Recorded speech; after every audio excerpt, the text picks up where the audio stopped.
Wonderful. Welcome to today's Food Waste Innovation Grants Paperwork Bootcamp. This session will be recorded, so we will be posting this to the Food Waste Innovation Grant website on DSLBD's website. And today we will be reviewing eligibility documents and all related paperwork for the Food Waste Innovation Grants. So what's a paperwork bootcamp? Our team, the Innovation and Equitable Development team, tries to host a paperwork bootcamp for each of our grants. It'll include a quick review of the grant, review grant eligibility, and then show you templates for eligibility documents and some key paperwork tips. We'll also have time for questions. So the RFA is again available on the dslbd.dc.gov website. The RFA is request for applications.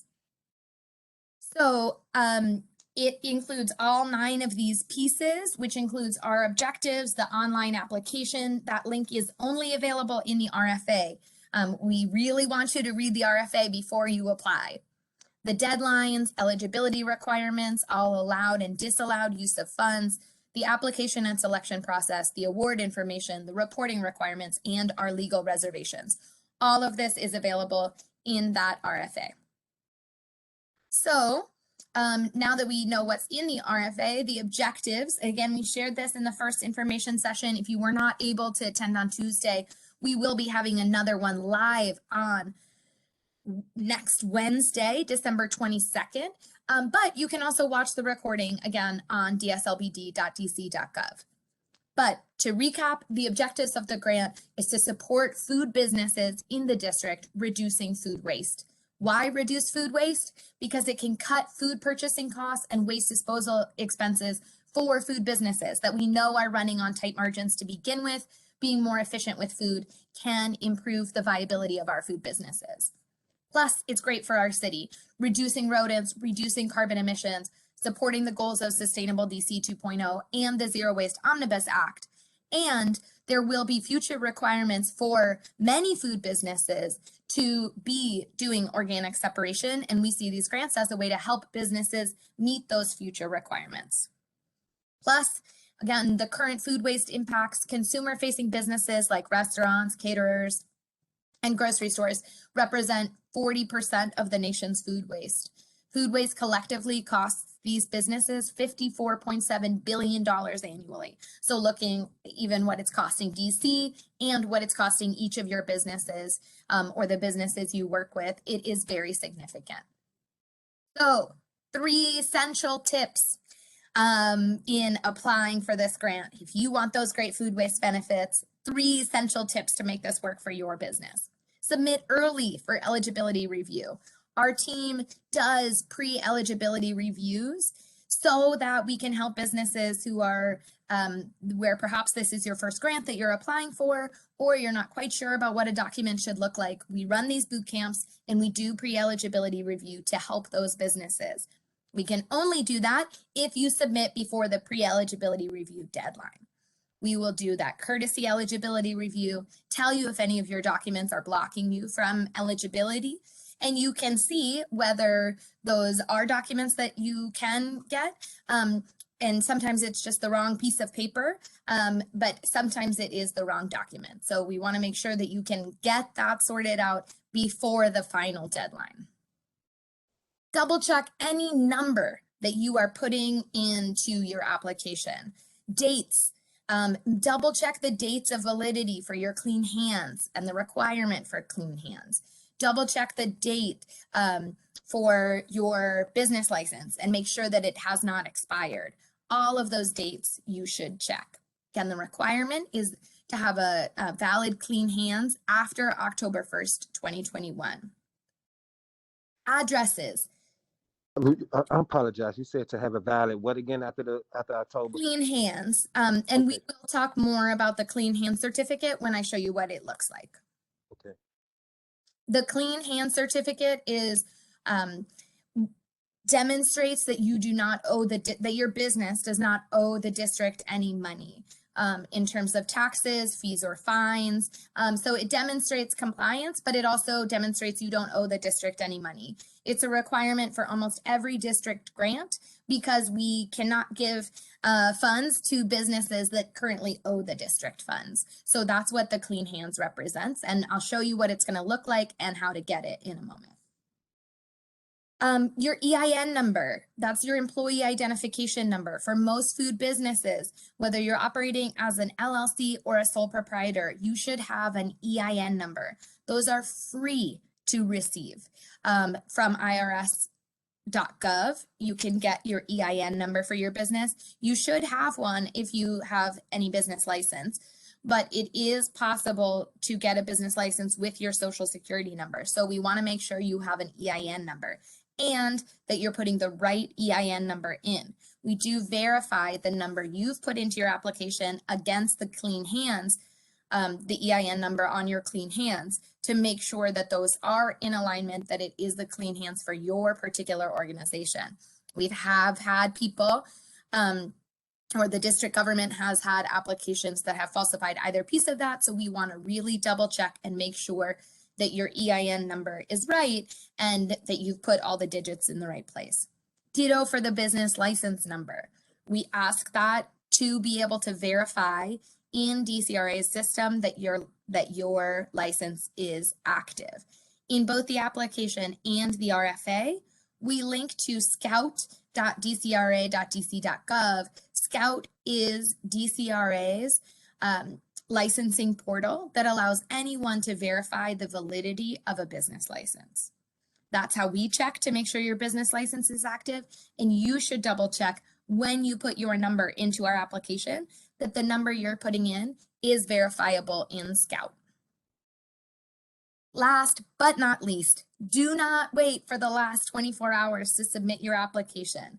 If there is a technology glitch on your side or on Zoom Grant side, we cannot extend the deadline.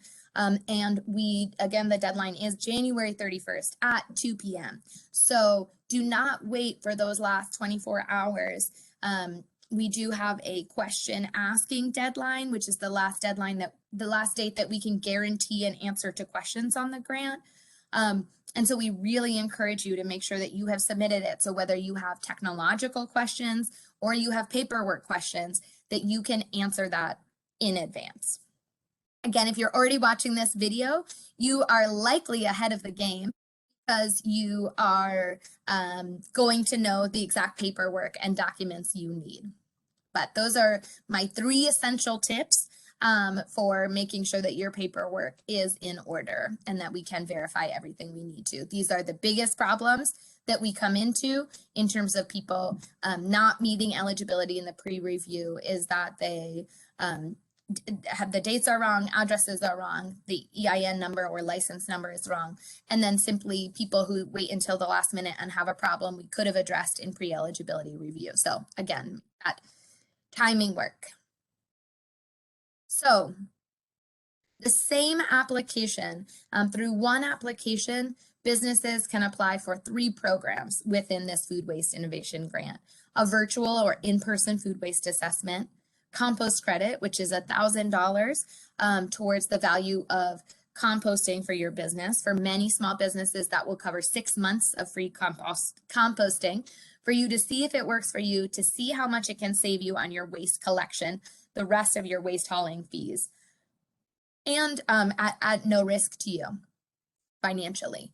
The Food Waste Innovation Grants are those funded programs where, again, we have up to $300,000 that we will be distributing via Food Waste Innovation Grants to support projects in small businesses. So those food waste assessments can be done in person or virtually. The sooner you submit your program entry and eligibility documentation, the sooner you will be matched with that free food waste assessment to help you understand the impact of composting for your business and the impact and possibilities to reduce food waste in your business. Again, free and available for eligible applicants. Anyone who is eligible will be provided a free food waste assessment. To guarantee that we are able to do, and our partners are able to do the assessment before the final grant deadline, you must submit your eligibility and program entry by January 6th. I so strongly recommend you trying to submit it this weekend, early next week, for your eligibility documentation so you can get that food waste assessment before the holidays and have time to think about the rest of the application. But again, the final deadline is January 6th. The compost credit, again, as I mentioned, 100 businesses will be selected to receive $1,000 in credit for food scraps collection for composting. And the food waste assessment will help you understand if you're producing huge volumes of food waste, it may cover less than 6 months because it is based on volume generated. The food waste innovation grants are going to be competitive. All eligible applications received before the deadline will be reviewed by an independent panel. We're intending to award between 6 and 20 food waste innovation grants, totaling $300,000 in the coming fiscal year. So while applicants, you should and can submit for the full funds required for their project, DSLBD may award less than the amount requested based on the application. So you also, businesses and nonprofits applying can also apply with a financial or in-kind match to demonstrate how you will be matching grant funds with other funds if applicable. So I wanted to talk briefly about the allowed and disallowed use of grant funds. Again, you will be documenting your expenses in the budget portion of the grant. So make sure that everything that you're submitting in your grant budget is actually an allowed use of grant funds. So first, the period of performance is from March 1st, 2022 through September 30th, 2022. That is those 6 months are the only period for which expenses will be covered. So you cannot in the budget put things that you have already spent or will have already spent before March 1st, 2022, nor things you will be doing after September 30th. So make sure that you are verifying that everything in your budget will be spent between March 1st and September 30th. This is the full list of allowed expenses. It is certainly encouraged for you to ensure that the expenses that you're listing in your budget, how you would like to use these funds, are allowed expenses. So this includes refrigeration or freezing infrastructure, other food storage infrastructure to prevent food waste, food distribution containers for food donation, either individual packaging to donate food or larger trays to donate food, staff or consultants to redesign the menu to maximize ingredient cross utilization, packaging, labeling, and or marketing to promote a new line of upcycling food, measurement software, scales, or tools to measure or track food waste, software to track inventory or food waste, such as LeanPath or other softwares, on-site waste processing, which can include composters, dehydrators, and essential associated installation costs, food waste collection infrastructure, and waste collection fees, food waste collection infrastructure or waste collection fees, and transportation logistics to enable food donation. So transporting food scraps from one business to another business that may use them as input for their products. Other costs that DSLBD determines are acceptable. If you don't see your expenses listed on this, if it is essential to your application, it is based on DSLBD's determination whether or not those costs are acceptable. Disallowed expenses, again, I talked about the timeline already, but any expenses that are reimbursed from a different grant from DC government, assistance to bring legal charges against the district, any interior or exterior construction not permitted by DC code, any undocumented expense, and any expense deemed by DSLBD to be for a purpose outside the purpose and mission of the grant. So make sure that nothing in your budget is explicitly these disallowed expenses will automatically be disallowed. So a few more of the logistics to make sure that we're covering in terms of what paperwork looks like for this grant. Everything is in the online system. Again, that link is in the RFA. Only applications submitted through the online system will be accepted. There are no paper applications, no delivery to our offices. So no application materials will be accepted outside of the application system or after the deadline. If you are having either language or other challenges with the application system, please let us know as soon as possible, tying back to that question of do things early so that we can fix any problems that emerge. In the online application, there are some additional questions for the purpose of evaluation of grant program design, and questions in the first page on the program entry page do not affect an applicant's eligibility. They just help inform the grant. If you submit multiple applications, only the most recent application will be considered.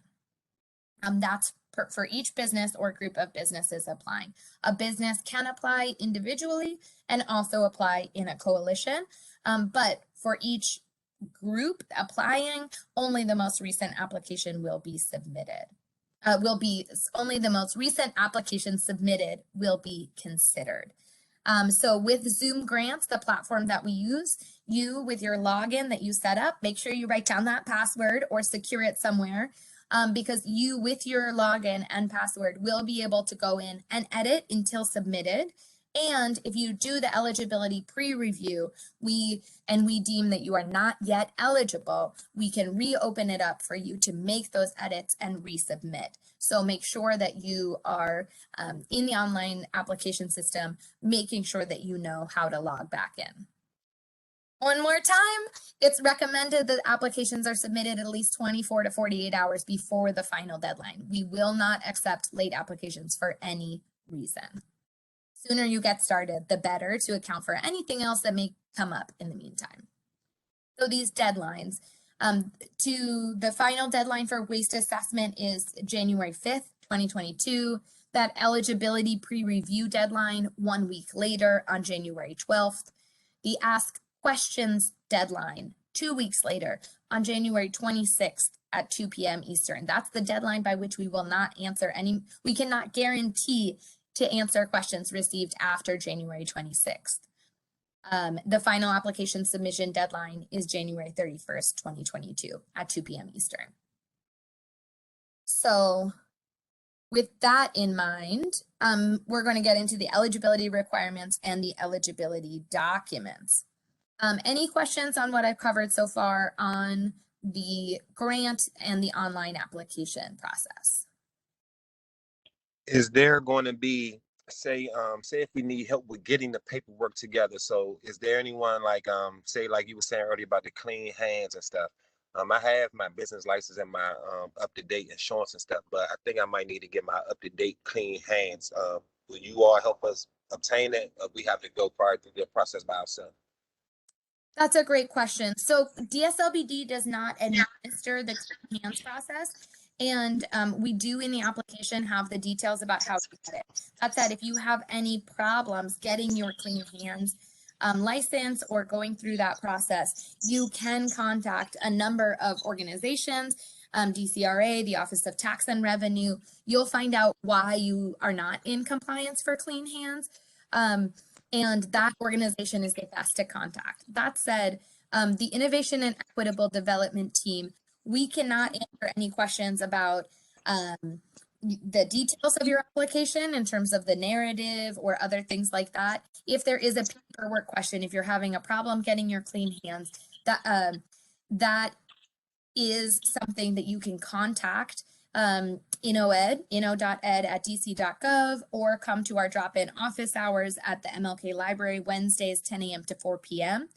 to ask questions about getting your clean hands. That's a basic business question that we can answer, but I want to clarify that we cannot answer other questions about the grant that may be related to competitiveness of any given application. So I put all of that in context. You can follow up with the team, William, if there is a question on the clean hands. So eligibility requirements. For-profit, district-based food system businesses with 25 or fewer full-time equivalent employees. So we know that in the food sector, many employees are part-time. So we base it on 25 FTE employees. Businesses that are processing, producing, or serving food and beverages. And then there's a number of attestations related to the business being locally owned and locally operated in a number of different ways. So this is for district-based businesses. So how do you document that, and what does this paperwork look like? Oh, sorry, I jumped the gun. Nonprofits are also eligible if they are directly managing shared infrastructure or programming for more than one, two or more businesses that meet the criteria, these food businesses in the last section. Nonprofits will have to have a letter of support signed by each partner business, including that EIN number, the basic business license number of each business partner, as well as these attestations by the business regarding their eligibility. So now we're really getting into the documents. So again, as I mentioned, we do ask for the EIN that verifies that the business is formalized. So the EIN is available for free at irs.gov. And again, many of you may already, or many businesses that are eligible have already gotten that EIN before they applied for their business license. But again, the business has to have an EIN number and a DUNS number. That's the Dun and Bradstreet number, available for free at dnb.com. Both of these numbers are free. If anyone is charging you for a DUNS number or for an EIN, they are charging you for the service of getting it, and you can get it yourself for free at these websites. The next eligibility documentation required is to be Clean Hands compliant. Again, the Office of Tax and Revenue issues these Clean Hands certificate, verifying that the business does not owe the district any money, either in their taxes or in other fees to the district. You can get your Clean Hands visiting mytax.tc.gov. And the link also tells you a little bit more about the Clean Hands certificate. The document must be dated October 1st or later. And we will verify your Clean Hands document against the public database. So again, that's something you can do on your own, is check to make sure that your Clean Hands document you received, that you've put all of the right numbers into the application system. And we'll look at that picture of the Clean Hands in a moment. A valid business license number for the business, verifiable against the business license database. If for any reason you do not have a DCRA basic business license, you can upload alternative licensure. That's true for some particular professional licenses. Being prepared for tax reporting, we ask for a current IRS W-9. It should be signed and dated. We'll cover that. Now for this grant, you do not need to submit the certificate of insurance with your application. However, if selected, you will need to demonstrate a certificate of insurance for general liability insurance from March through September. So if, again, you do not need to submit that with the application, but you should be prepared to have it, and you will need to be ready to submit it if selected for the grant. So the basic business license. This is what your basic business license should look like from DCRA. Again, whether you have a restaurant or a catering business, this is a business license for environmental materials and asbestos business. So each one will have at the top right the date issued. I'm hoping you can see my cursor. The date issued, and then the license number will be up here. So that is your basic business license. I'm sorry? So the business license number will be in the top right. That is your business license. Most businesses know their business license number, but if you don't, look at the top of your business license. It'll show there, as well as the category. These addresses, to have a DC basic business license, your registered agent does need to be in the district, as well as the premise. We're looking for district-based businesses, so that address, the premise, should certainly be in the district. Your trade name should show up on your basic business license if you are operating under your trade name and if you're applying under your trade name.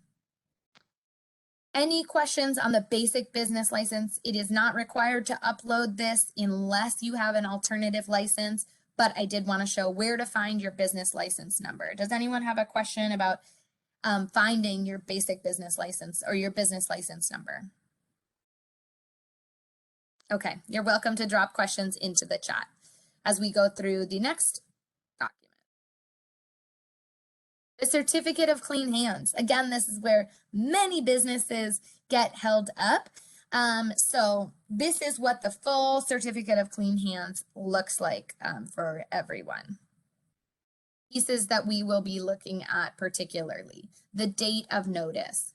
This date at the top left needs to be after October 1st, 2021. So any date after that is your clean hands. Next, the notice number and the case ID. Both of these numbers are numbers tied to each individual check of your clean hands you do. So if you were to check your clean hands today, you would have a license,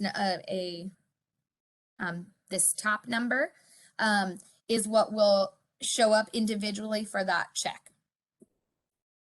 Now that is important to us because we are going to check this particular check, make sure we can validate that in the mytax.dc.gov database.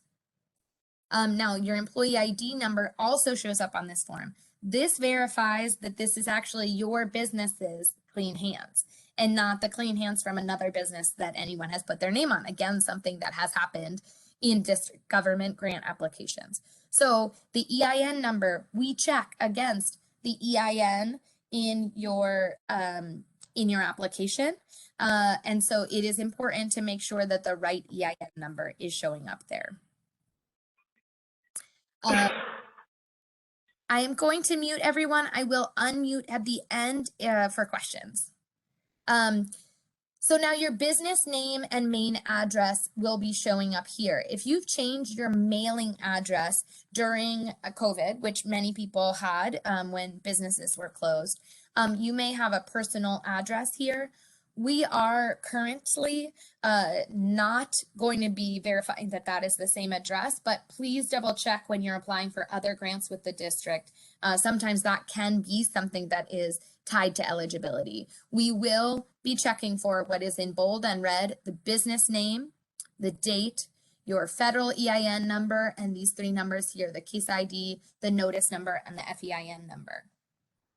Again, if you would like to see what we are going to do to verify you, we are going to validate this certificate. At the bottom of every clean hand certificate, it tells you how to validate it, which is visiting mytax.dc.gov, click clean hands, validate a certificate of clean hands. We will validate your certificate of clean hands. When we do that, we will also see if you're still in compliance. So for example, if you do a clean hands check today, and then in January, you have not paid those quarterly taxes, you may have showed up as clean hands compliant a month ago and not be in compliance at the turn of the year. So we really encourage, this is a tip for businesses of all kinds, regardless of what grant you're applying for, to check your clean hands regularly so that you will be ready to apply for district grants when they appear. So again, you can get your own clean hand certificate by visiting mytax.dc.gov and request a clean hand certificate. That will be for your business. And you can validate it by going to mytax.dc.gov and validate a certificate of clean hands.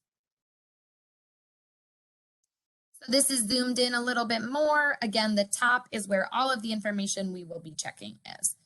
You can see as soon as it is copied, it will show that on it. So again, this would not be valid because it's clearly a copy, but for our purposes today, sufficient. On to the W-9. The W-9 is is the taxpayer is a document given to employers and funders to demonstrate your taxpayer ID number and certification. So all of these red stars are things that we need to see in your W-9. One, we need to see that it is a current W-9. The last one was released on October 2018. So that is the W-9 you should be submitting. If you've had one since 2004 and you just keep sending the same W-9, we're going to ask you now to update that to be the current form, the 2018 W-9. Should include your name and your business name if it is different from the name in column 1. You're going to check the appropriate box for the federal tax classification of the business. So many of you, that is an LLC. If it's a sole proprietor, a C Corp, S Corp, partnership, or other, make sure you're marking that. The other thing we absolutely need is your taxpayer ID number. Again, that's the point of this form, is your EIN. So make sure your EIN, again, all the digits are clear and accurate in this part 1, the taxpayer identification. And then we need your signature and the date. Make sure you are signing and dating your W-9. So those are the 5 pieces we want to see in your W-9. And the W-9 can be found at irs.gov/form W-9. You can also Google W-9 form and get this fillable PDF. And then make sure you sign and date. Now I'm including the certificate of insurance. Again, this is not required to apply, but will be required if accepted. This is what a certificate of insurance looks like. From far away, it may look slightly different based on your company, but it will say certificate of insurance at the top. It will not say receipt of insurance or anything else, certificate of insurance.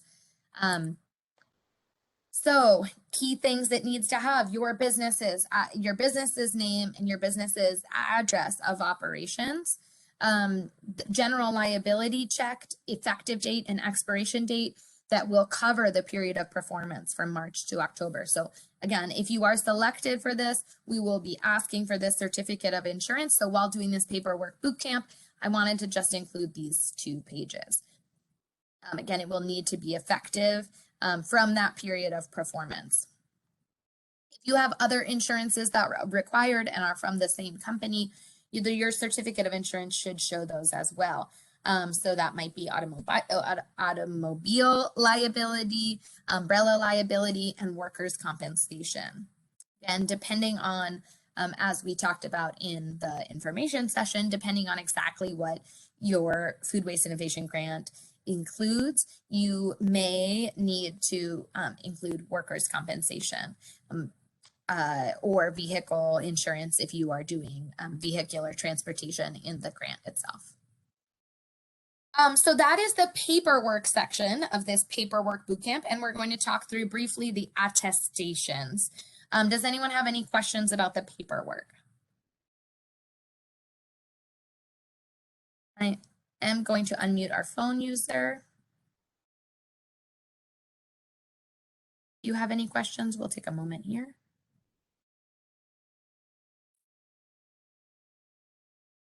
Okay. So go ahead.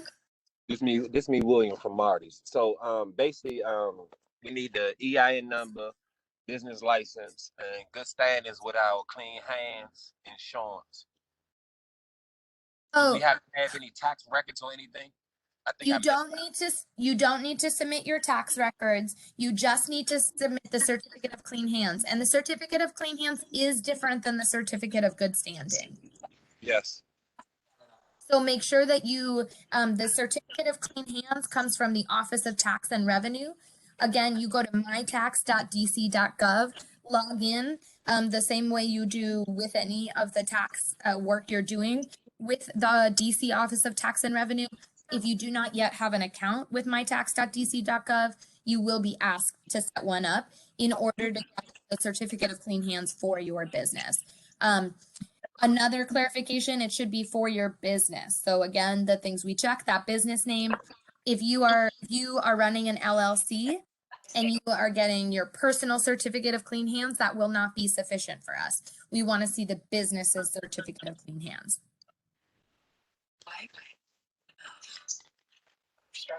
But you're right. Other than that, William, you covered all of the things we're looking for, that EIN number, your business license number, and the certificate of clean hands, and the W-9. Okay. Two documents you have to upload are the W-9 and the certificate of clean hands, but the EIN and the basic business license are essential parts of the application. Okay. Thank you so much. You're welcome. Latrell, did you have a question as well? Yes. Can nonprofits apply? Yes. Nonprofits can apply if they are, let me go back to that page. If they are representing multiple businesses and are supporting either programmatically or infrastructure to be shared across multiple food businesses. In that case, the nonprofit would be submitting the nonprofit's information in this first eligibility check. But when they submit the final grant, there is a section for letters of support, and each of those letters of support will need to have the business's EIN and basic business license number in it. Okay. And in that part of the application, there is a template in those letters of support section of exactly what it needs to include in those letters of support from each business. So let me, on the nonprofit, do you have to get a basic license for the nonprofit too? The nonprofit does need to be incorporated, and we would need those same information of the W-9. A nonprofit, a 501c3, does also get a nonprofit license. Yeah, I have all of that. I'm just asking, do you have to have the basic? No, you just, again, that would be something where that alternative license, there is a way to upload your alternative license instead of putting in a DCRA business license number. Okay. And so that question on the application, you can put NA where it asks for your business license and upload that alternative license. And when is the deadline for this? Let me go back to the page of deadlines because there are multiple. If you are looking for a food waste assessment, that deadline is Wednesday, January 5th. The eligibility pre-review to have our team review your documents, make sure all of your eligibility paperwork is in place. That is January 12th. And the ask questions deadline, the last deadline we guarantee to get you an answer before the final deadline is January 26th at 2 p.m. Eastern. So when you say waste assessment, what is that? You just submitting your documents to you? Yes. So the waste assessment is one of the 3 programs that we are offering as a part of this. So every eligible applicant can get a free virtual or in-person food waste assessment to provide recommendations to each business on how to reduce their food waste. It's free and available for all eligible applicants after you provide this eligibility documentation and answer the program entry and eligibility questions. Is there somewhere you can call to get like feedback in regards to that? In regards to your food waste assessment? Yeah, if you're unsure about something. Yeah, so the food waste assessment will happen once you submit the eligibility documentation. Every Wednesday from next Wednesday through January 5th, we will be collecting all of the eligible businesses and connecting them with the business and nonprofit that are doing those assessments. Okay. Once you've been connected, it will be up to you to schedule a time with them. They will be doing virtual assessments first and in person if necessary. And so those will, after your assessment takes place, they will be providing a report to you with recommendations on how to reduce your food waste, including how long your $1,000 compost credit will last your business. So again, if you're generating a huge amount of food waste, your $1,000 of compost credit might last less long than if you are a very small food business generating, a 6-gallon bucket versus a 32-gallon toter. The also is different, and so that $1,000 grant will go a different amount of time as well.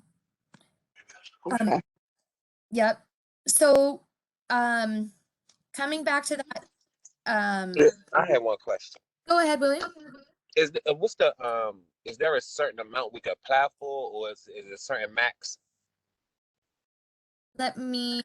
So what I will say is DSLBD is intending to award. We don't have a set amount for groups of businesses. That's Okay. it. Given this information, the total amount we have is $300,000, and we are planning to award between 6 and 20 innovation grants.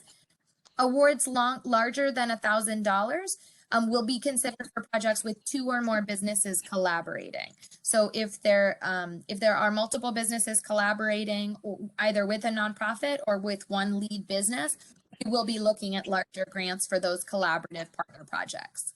Okay, so the max most a business can ask was 1,000. No, is 10,000. Okay. Okay. Yep. An individual business applying, the $1,000 is the compost credit. So Okay. to clarify again, there's 3 parts of the program. As soon as you apply and are deemed eligible, you will immediately be offered a food waste assessment if you're interested in one. And 100 businesses will be selected from that pool of eligible businesses for $1,000 in credit towards composting. So if you are just interested in composting and you don't really have the bandwidth or capacity to think about a larger grant, we still encourage you to apply. Composting is easy, and the Compost Cab, the business that is going to be providing the composting, is incredibly experienced working with food businesses to figure out where and how compost can fit in your business. So $1,000 again will cover multiple months of composting for many businesses, up to 6 months of food scraps collection. And we are really excited to be able to offer this as a chance for businesses to test out composting without there any financial cost to you. But if you do have a food waste innovation project, you can, individual business, apply up to $10,000, and collaborative projects will be considered for more than $10,000. The other piece of it that I will say is, as I talked about in the, I don't have those slides in here, but would really encourage you to visit the RFA to look at the evaluation criteria. If you are applying for funding from the Food Waste Innovation Grants, make sure that your narrative application matches the criteria that we are going to be evaluating by. We designed the grant to be very streamlined in that the questions we're asking are directly tied to how we are going to be evaluating projects for this funding. But I would encourage you to double check that the project you're considering can really effectively answer questions in each of those 5 categories, as well as be able to be evaluated on those. Does that answer your question, William? Yes, it does. Thank you. Last thing I'll say on your funding question is that we are encouraging businesses to apply for the amount of funding that they need. So if you need $1,000, we really encourage you to apply for $1,000. If you need $10,000, we encourage you to apply for that. We have noticed that when there is a set amount on a grant, that is what everyone applies for. And we know that these projects do not have to cost very much money to have a very big impact. And so I will say in our, in one of my final slides is that DSLBD does have the right to fund a business for less than is asked for. In which case you would justify, can you still do the project with the amount of funds provided? And again, as I mentioned, businesses can provide either a financial or an in-kind match. So let me see where we are here. Oh, attestations. That was a bunch of questions about the funding from the grant. Again, that's in the Food Waste Innovation Grant side of things. Does anyone have any other questions before we go through these attestations? Okay, we'll have one more round of questions at the end, but let me take a few minutes on the attestations. All of these criteria are essential criteria for eligibility. That said, we knew that it would be an enormous paperwork burden for businesses to be able to provide us all of the documentation needed to show the veracity, the truth of these statements. So we have asked for attestations. That said, I want to remind everyone, as we say in the RFA, an attestation is a legal commitment to the truth of this statement. So not only are we trusting businesses to attest accurately, they are also legally binding. So attesting, these 5 criteria are required, whether you are just looking for the composting credit and the food waste assessment, or whether you are applying for funding. The business must attest that the business or the businesses being supported, in the case of a nonprofit or a coalition, meets one of these 3 criteria. It is either independently owned, operated, and controlled, that it is more than 50% owned, or that it is more than 50% owned, operated, and controlled by a district-based enterprise or not-for-profit business, or that it is owned by a non-district-based business enterprise or not-for-profit business that is more than 50% owned by district residents. So all of that is to show district ownership and or independent ownership. And only one of those 3 criteria needs to be true about your business. So you will have the opportunity to check off which of those boxes is true for you. Attest that the business is open and operating in the district. Businesses that are not open and operating are not eligible. So businesses that have never opened or businesses that have closed are not eligible for this grant. Attest that the business has 25 or fewer full-time equivalent employees. That's to verify business size meets our eligibility criteria. The food or beverage business, attest that the business is producing or processing food or beverages. And then full accuracy, we ask you to attest that all of the information provided in the application is true or accurate. Again, another commitment to the truth of the attestations. For the grant funding, if you are applying for money to come directly to your business to fund a food waste innovation project, these 4 additional attestations are asked. We ask to confirm no double dipping. To attest that the business has not been funded for this project or reimbursed for these receipts by another DC government or business grant. And if awarded, will not request reimbursement for these same expenses from another grant source. Accountability, this is where we ask you to attest that the business has completed all reporting requirements for DC government grants previously received and closed in the last 2 years.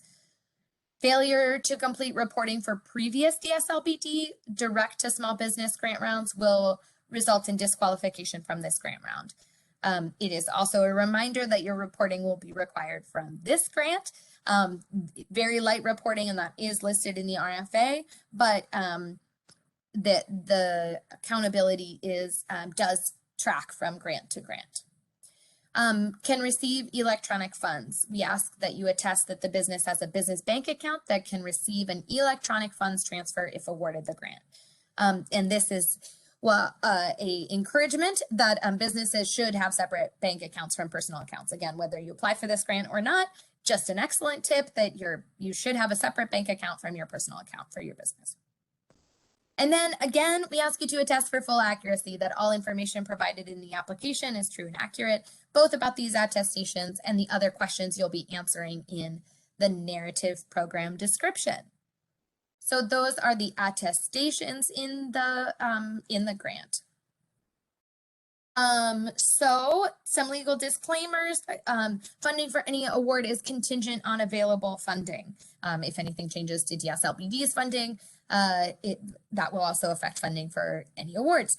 DSLBD reserves the right to amend the notice of funding availability or the request for applications. Questions will only be answered over email. None will be answered by phone. So really encourage you to send those emails to inno.ed@dc.gov. Oh, and well, this is today, our paperwork boot camp. And we will be having another information session. If you have questions about more of the grant itself, what's possible, what's eligible, we encourage you to come to the information session next Wednesday, December 22nd, also at 12:30 p.m. in this same WebEx link. That is all that I have today. So I am going to stop sharing and see if there are any further questions.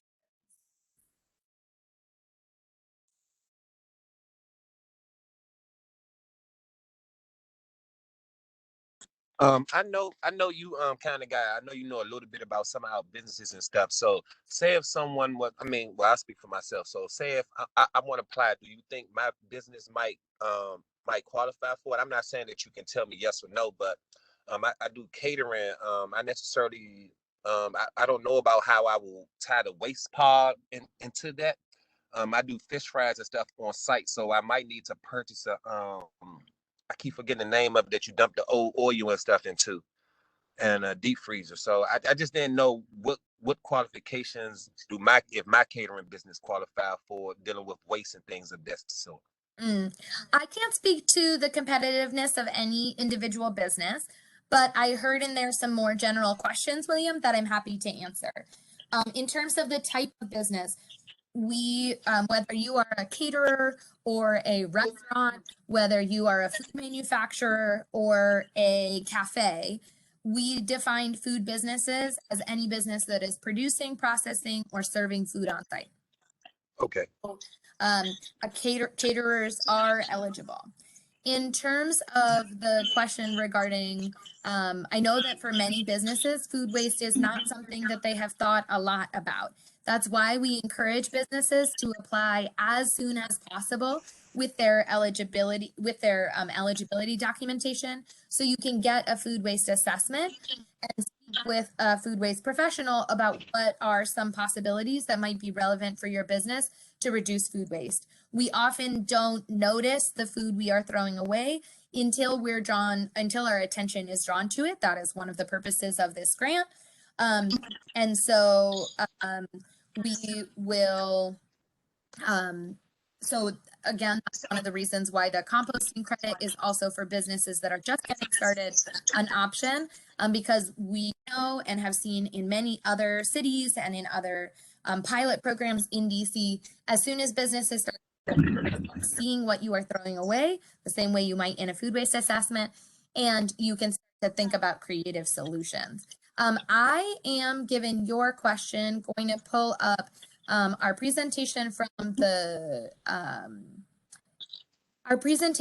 information session, just so that I can show you again the eligibility criteria, because I think that may help address your question. Here we go. Meanwhile, does anyone else have any other?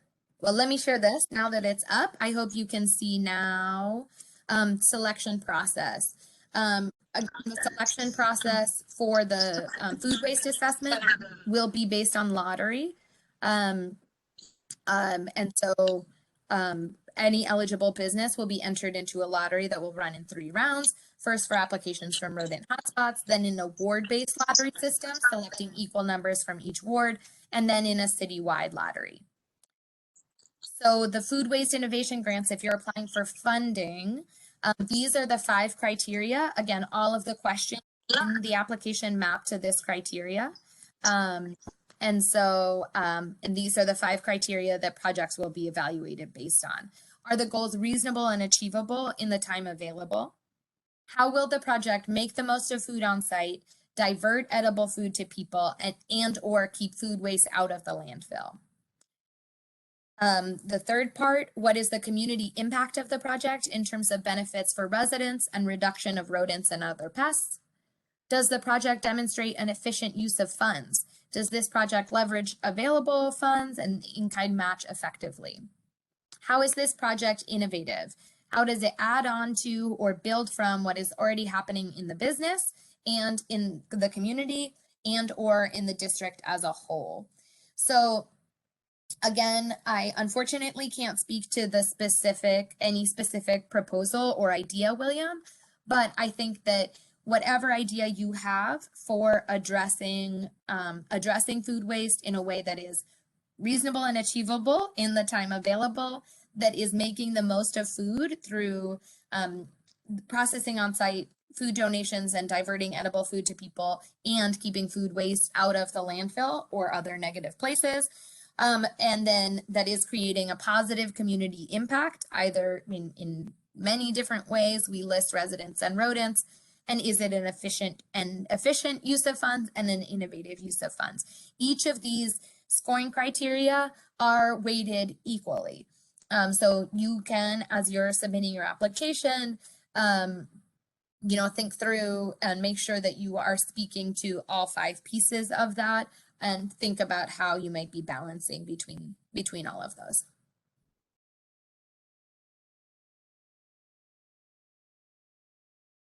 Any other questions?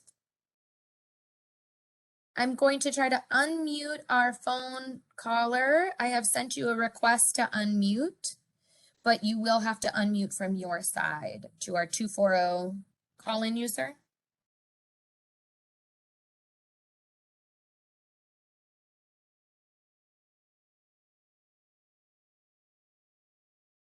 Okay. Well, to both our call-in user and all of you, thank you for joining us today for this paperwork boot camp. You can send any of your questions to inno.ed@dc.gov. We will answer questions received there in the order they are received.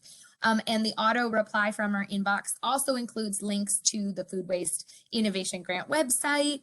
And at the bottom of that site, you'll find the RFA. Inside that RFA, you'll find the application links. So again, encouraging you to apply soon, certainly in advance of those final deadlines, encouraging you to send us your questions. We will, as you've seen today, let you know if we're not able to answer your question, and we will provide you with the best information from the RFA that we can to answer other questions that you have. I am going to stop our recording now, and we'll end the meeting.